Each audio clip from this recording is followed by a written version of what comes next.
നമസ്കാരം Chelsea fans, football fans, welcome back to ചെൽസിക്കാരൻ channel. അറിഞ്ഞോ, നമുക്ക് കാർബാവോ കപ്പിന്റെ മൂന്നാമത്തെ റൗണ്ട് മത്സരമുണ്ട് മറ്റന്നാള് വെളുപ്പിനെ, അതായത് ഇന്ത്യൻ സമയം പറയുകയാണെന്നുണ്ടെങ്കിൽ 12:15 7:45 UK സമയം. 8 മണി എന്ന് പറയുമ്പോൾ 12:30. ഇപ്പൊ ഡേലൈറ്റ് സേവിങ്സ് ടൈംസ് ആയിട്ടില്ല, ഇനി 1 മണിക്കൂർ കൂടെ അങ്ങോട്ട് മാറും. അപ്പോ ഇപ്പോഴത്തെ സിറ്റുവേഷനിൽ 12:15 ബാരോ ആയിട്ട് ലീഗ് ടൂവിൽ ഇപ്പൊ കളിച്ചുകൊണ്ടിരിക്കുന്ന ടീമാണ്. അവരുടെ ലീഗ് ടൂവിൽ ഇപ്പോ എന്താ പറയാ, നമ്മളത് ലീഡിംഗ് പൊസിഷനിൽ നിൽക്കുകയാണ്. ടേബിളിൽ ടോപ്പ് നിൽക്കുന്ന ഒരു ടീമായിട്ടാണ് കളിച്ചുകൊണ്ടിരിക്കുന്നത്. പക്ഷെ സ്വാഭാവികമായിട്ടും നമ്മൾ എക്സ്പെക്ട് ചെയ്യുന്ന ഒരു ജയമാണ്. ജയം അല്ലാണ്ട് നമ്മൾ പ്രതീക്ഷിക്കുന്നൊന്നുമില്ല. But team will be interesting. കാരണം എന്താണെന്ന് വെച്ച് കഴിഞ്ഞാൽ it will be a completely new level.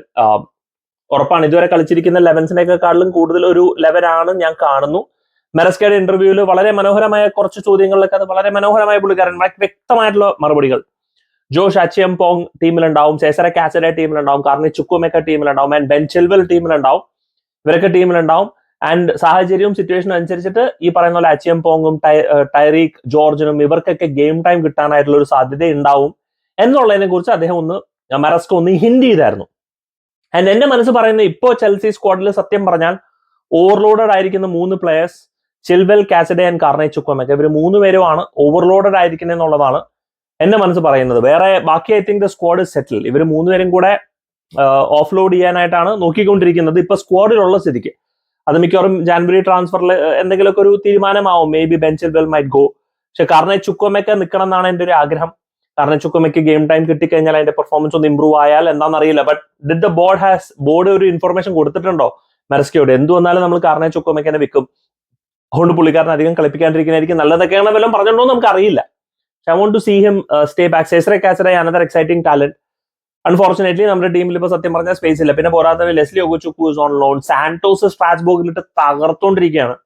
അപ്പൊ സാന്റോസിനെ തിരിച്ചു വരാൻ വേണ്ടിയിട്ട് കാത്തിരിക്കുന്നു. പിന്നെ നമ്മുടെ അടുത്ത സൈനികളിലേക്ക് എൻഡി പേഴ്സ്, എസ്താവോ ബില്യന്റെ പൊന്നലിയ. അപ്പൊ ഇനി പറഞ്ഞിട്ട് കാര്യമില്ല, നമ്മൾ ഓവർലോഡഡ് ആണ്, മാസീവ്ലി ഓവർലോഡഡ് ആണ്. ഇവര് 3 പേരും as of now is extra players. അപ്പൊ അങ്ങനെ ഇരിക്കുന്ന സ്ഥിതിയിൽ എന്റെ ഒരു പ്രഡിക്റ്റഡ് ലൈനപ്പിലേക്ക് എന്റെ ഒരു ലൈനപ്പ് പറയണ എന്താന്ന് ചോദിച്ചു കഴിഞ്ഞാൽ, I think Nkunku, Felix, Mudryk and Pedro Neto ഇവരായിരിക്കും സ്റ്റാർട്ട് ചെയ്യാനായിട്ടുള്ള സാധ്യത. And Felix because right footed ആയതുകൊണ്ട് പുള്ളിക്കാരൻ ലെഫ്റ്റ് ഹാഫ് സ്പേസിൽ കളിക്കാനും റൈറ്റ് ഹാഫ് സ്പേസിൽ മിക്കവാറും ഡ്രൂസ്ബറി ഹോളിനെ ആയിരിക്കും ഇട്ട് കളിപ്പിക്കാൻ ഉണ്ടാവുക. ആൻഡ് ഡ്രൂസ്ബറിനെ കുറിച്ച് ചോദിച്ചപ്പോഴത്തേക്കും മെറസ്ക പറയുകയുണ്ടായിരുന്നു, I'm impressed with Dewsbury Hall, കുറെ ഗെയിം ടൈം കിട്ടണം, മറ്റന്നാൾ മറിച്ചാണെന്നൊക്കെ പറഞ്ഞ് ഡ്രൂസ്ബറി ഹോളിന് മാത്രമല്ല ബാദിഷിനും ഗെയിം ടൈം കിട്ടണം എന്നുള്ളത്.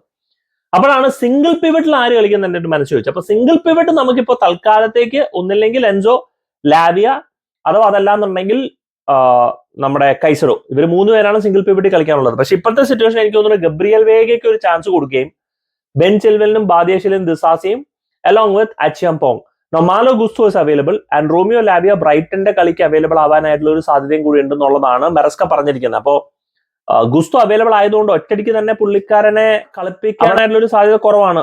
ഐ ബി സർപ്രൈസ് ശരിക്കും പറഞ്ഞു കഴിഞ്ഞാൽ ഗുസ്തോ സ്റ്റാർട്ട് ചെയ്താൽ. ഒരു ഗുസ്തോയ്ക്ക് ഒരു അവസാനം ഒരു 30 മിനിറ്റ് കിട്ടാൻ ചാൻസ് ഉണ്ട്. ഒരു മാച്ച് ഫിറ്റ്നസിലേക്ക് ഒന്ന് പതുവെ ഒരു പ്ലെയറിനെ കൊണ്ടുവരണമല്ലോ. ഒരു 30 മിനിറ്റ് ഒക്കെ കിട്ടാൻ ചാൻസ് ഉണ്ട്. അതുപോലെ തന്നെ ആയിരിക്കും ലാവിയ ബ്രൈറ്റനെതിരെ അവൈലബിൾ ആയാൽ തന്നെയും എനിക്ക് തോന്നുന്നില്ല സ്റ്റാർട്ട് ചെയ്യുന്നില്ല എന്നുള്ള ഉറപ്പ് തന്നെയാണ്. പുള്ളിക്കാരനെ പതുക്കെ ഗെയിമിലേക്ക് ഇൻവോൾവ് ചെയ്യാനാണ് സാധ്യത കൂടുതൽ. At least Gusto is back and ലാവിയും കൂടെ ബാക്ക് ആയി കഴിഞ്ഞ് കഴിഞ്ഞാൽ then we have that almost we have the full squad. കാരണം പെർപ്പച്വലി ഇഞ്ചോർഡ് ആയിരിക്കുന്ന റീസ് ജെയിംസിനെ ഇപ്പൊ സത്യം പറഞ്ഞാൽ നമ്മളെല്ലാവരും അങ്ങോട്ട് ഇപ്പൊ ഏകദേശം തള്ളി മാറ്റി പറഞ്ഞിട്ട് കാര്യമില്ല. പുള്ളിക്കാരൻ ഇപ്പൊ അൺഅവൈലബിൾ ആണ് എന്ന് പറഞ്ഞ് നമ്മൾ ഇരിക്കുന്നുള്ള സിറ്റുവേഷനിൽ. അപ്പോ അതാണ് ഇപ്പോഴത്തെ situation Lavia. So this will be എനിക്ക് തോന്നുന്നു മാച്ചിന്റെ കൺസെപ്റ്റ് പറഞ്ഞാൽ I don't think it will be an interesting match. ഉറക്കൊഴിച്ച് കാണണം എന്നൊന്നും എനിക്ക് വലിയ ഞാൻ പറയില്ല. കാരണം മൊത്തം പുതിയ പ്ലേയേഴ്സ് ആയിരിക്കും. അപ്പൊ ഇവര് തമ്മിലുള്ള ലിങ്കപ്പും കളിയൊക്കെ കാണാൻ അത്രയ്ക്കൊരു അടിപൊളി ആവണം ഒരു ചാൻസ് കുറവാണ്. എനിക്ക് തോന്നുന്നു സാൻചോനെ ഒന്ന് ഇറക്കുമ്പോഴായിരിക്കും കുറച്ചും കൂടി ഷുവർ ആവുക. സാൻചോ 45 മിനിറ്റ് ഓളമല്ലേ കഴിഞ്ഞ കളി കളിച്ചിട്ടുള്ളൂ. ഈ പീക്ക് കളിയും സാൻചോനെ സ്റ്റാർട്ട് ചെയ്യിപ്പിക്കാൻ ചാൻസ് കുറവാണ്. സാൻചോന് സബ്സ്റ്റിറ്റ്യൂഷൻ മിനിറ്റ് കിട്ടും. പിന്നെ പോരാതെ തന്നെ മുഡ്രിക്കും ഉണ്ട്. അപ്പൊ മുഡ്രിക്കിനെ കളിപ്പിക്കണം. അപ്പൊ അങ്ങനെ ഇരിക്കുന്ന സിറ്റുവേഷനിൽ അങ്ങനെ ഒരു exciting, accelerating, fantastic of the blastic of the match കാണുന്നൊന്നും എനിക്ക് പ്രതീക്ഷയില്ല. എന്നാലും കളി ഉള്ളതുകൊണ്ട് ഇരുന്ന് കാണുന്നു എന്നുള്ളതേ ഉള്ളൂ. ജയം തന്നെ വേണം. ഇല്ലാന്നുണ്ടെങ്കിൽ നോ മൈ ഗോഡ് സഹിക്കാൻ കൂടെ പറ്റാത്തൊരു അവസ്ഥയായിരിക്കും. ജാക്സൺ, കോൾ പാൽമർ, ബാക്കിയുള്ള എല്ലാവരും ബെഞ്ചിൽ തന്നെ ഇരിക്കുന്നുള്ളതിൽ സംശയമൊന്നും വേണ്ട. ആവശ്യം വന്നു കഴിഞ്ഞാൽ അവരെയും രംഗത്തേക്ക് ഇറങ്ങാനുള്ള ചാൻസ് ഉണ്ട്. എനിവേ നമുക്ക് കണ്ടറിയാം. Do let me know guys നിങ്ങളുടെ thoughts. Who will start and Marc ഗെയും കൂടി ഉണ്ടല്ലോ. ഗെയുവിനെ സ്റ്റാർട്ട് ചെയ്യിപ്പിക്കില്ല, പക്ഷെ ഗെയുവിന് ഗെയിം ടൈം കൊടുക്കുവോ? മേ ബി ഒരു ലാസ്റ്റ് 20-30 മിനിറ്റ്സ് കൊടുക്കാൻ സാധ്യതയുണ്ട്. അറ്റ്ലീസ്റ്റ് സോ ഫാർ മെറസ്കയുടെ സബ്സ്റ്റിറ്റ്യൂഷൻസ് ആർ പ്രെറ്റി ഇൻട്രസ്റ്റിംഗ്. അത് നാളെ അത് എന്താവും എന്നുള്ളതാണ്. അപ്പൊ ഞാനൊരു എക്സൈറ്റിംഗ് ഫ്രീ ഫ്ലോയിങ് ഫുട്ബോൾ ഒന്നും പ്രതീക്ഷിച്ചല്ല ഞാൻ ഇരിക്കുന്നത്. പക്ഷേ I expect a good game. ജയം തന്നെ പ്രതീക്ഷിച്ചാണ് ഇത് കാണുന്നത്. But let see what will happen എന്നുള്ളത്. Do let me know guys നിങ്ങളുടെ thoughts in the comment section. Thank you so much watching. From Chelsea Karan.